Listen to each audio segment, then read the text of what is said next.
Maybe it was because it was the gun that won the West. Or maybe it was because I really liked the rifleman back when, and I still like him. Chuck Connors was a stud. Or maybe it's because of nostalgia that you really loved your 30-30 rifle that you deer hunted with. Maybe you killed your first deer with it. The 30-30s kill more deer than any other rifle. But somewhere along the way, it's fallen out of favor. Why? Well, we're going to get into that a little bit. Mostly, we're going to get into how you get it back into favor. We're going to make a couple of tweaks, and I guarantee you, you'll like your old 30-30 better.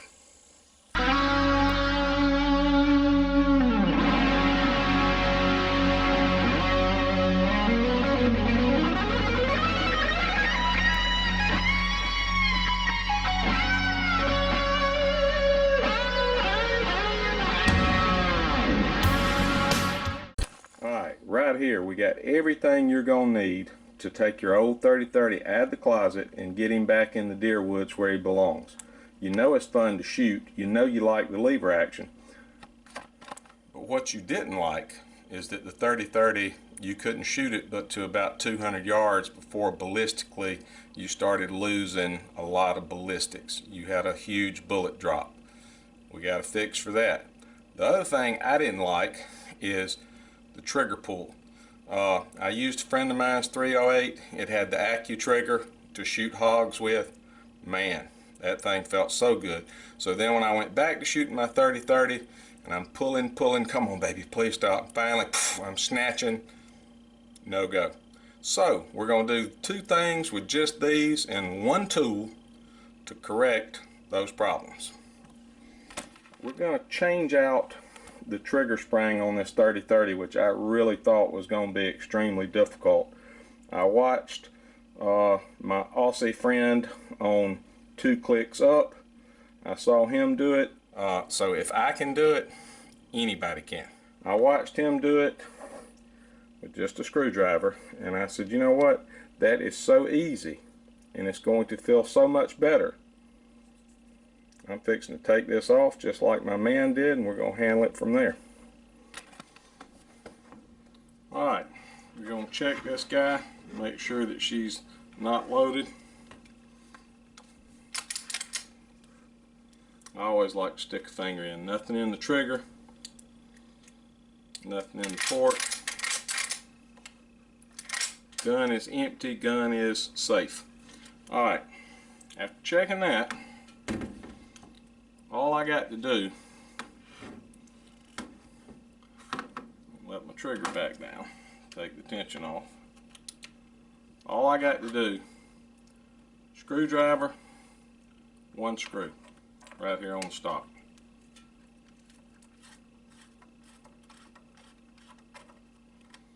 When watching my Australian friend, he was getting 5 to 6 pounds of trigger pull with the factory spring.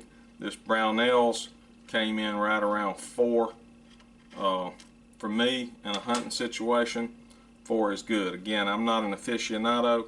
I just don't like to get panicked up and then jerk the trigger. I want nice squeeze.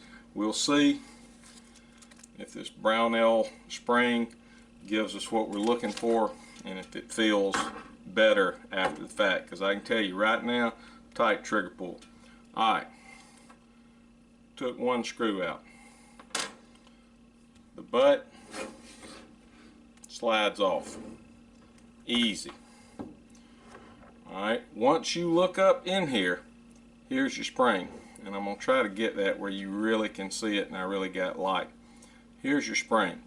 Alright, that's our trigger spring. That's the one we got to switch out. Now we get this turned around so you can see. I just got to put, this thing slides in a groove, this entire piece right here with the trigger spring housing it. So all I got to do is take a little pressure off, slide it out. How easy was that? We'll get this Brownell. Make sure when you're putting this on that you do 2 things. One, there's going to be a small end and a big end.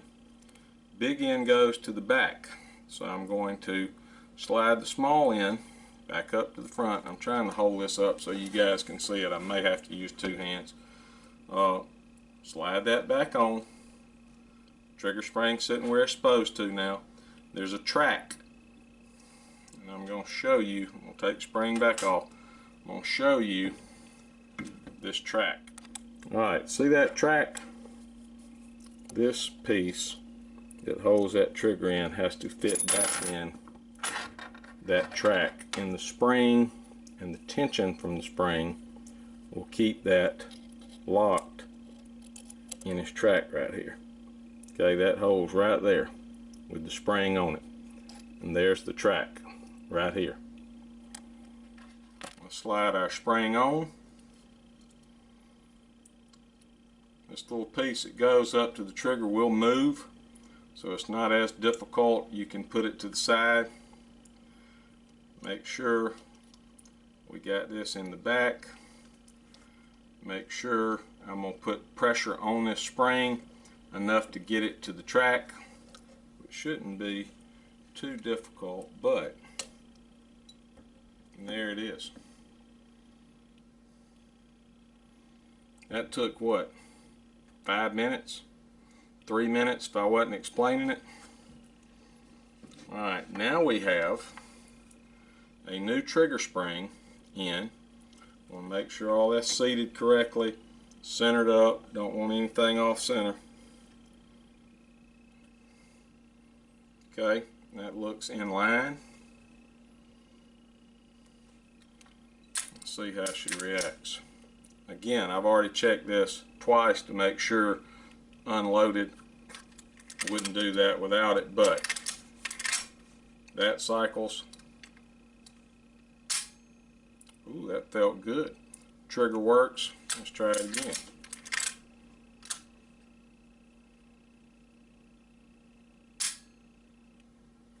Trigger feels pretty good. It's not an Accu trigger, but it feels much better than it did. I didn't even take the sling loose. It was that easy.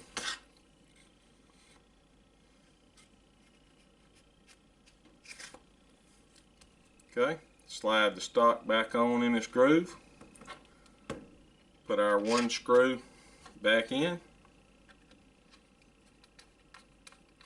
Make sure she's good and tight. Stock is on. Feels good. Ooh, and the trigger feels good too. Alright, 5 minutes. We solved problem number one with the 30-30, which is having a heavy trigger pull. That feels much better. That was a Brownells. I think that cost me 11 bucks. Alright, here's the second reason you put your old 30-30 in the closet, even though you loved it and you enjoyed working the lever and shooting it, and it's very nostalgic. Here's the second reason you put it up. This old lead bullet. Round nose. It was good to about 50 to 100 yards, pretty much top end. At 200 yards, you're looking at dropping this 150 grain bullet.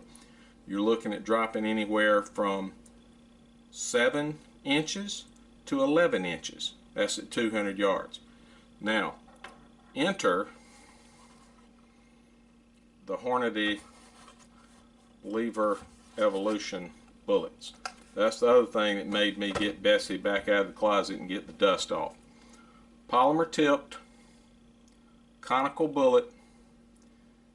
Looking at the ballistics chart that Hornady puts out, that if I sight in 3 inches high at 100, I'm dead on at 200. Well, if that's the case, that gives me out to 200 yards shooting flat at 200, dead on at 200. Alright, I've gotten old and shaky enough, I can't shoot over 200 anyway. If I do, I'm drawing circles around. I want to take an old 30-30. I want to sit in my stand or a blind sipping a cup of coffee. Take this lever evolution, have a 140 class deer that we grew come out, put it behind the shoulder, and then go recover. And what are we going to do now? We're going to take this lever evolution. We're going to take the reloads that my buddy did specifically on the lever evolution platform. Same grain, same bullet, same everything, same polymer tip. I'm going to go shoot these with the new spring and we're going to figure how good they actually do and perform. Now we get to do the fun part. I got my target downrange. That's at 150 yards. I just picked an in-betweener. Got my nice shooting pod set up. I don't have a nice shooting pod. I'm going to use some old raggly pillows and hole, but main thing, I want to feel that spring and want to make sure that these reloaded bullets are performing. This is at 150. Alright, we're going to cycle a few downrange of these Hornadies. They're reloads. I think I got them dialed in now. We're going to cycle a few through, see what happens.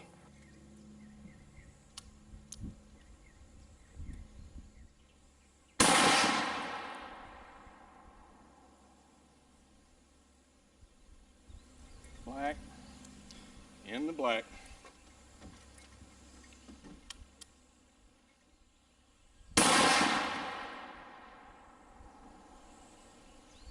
Black.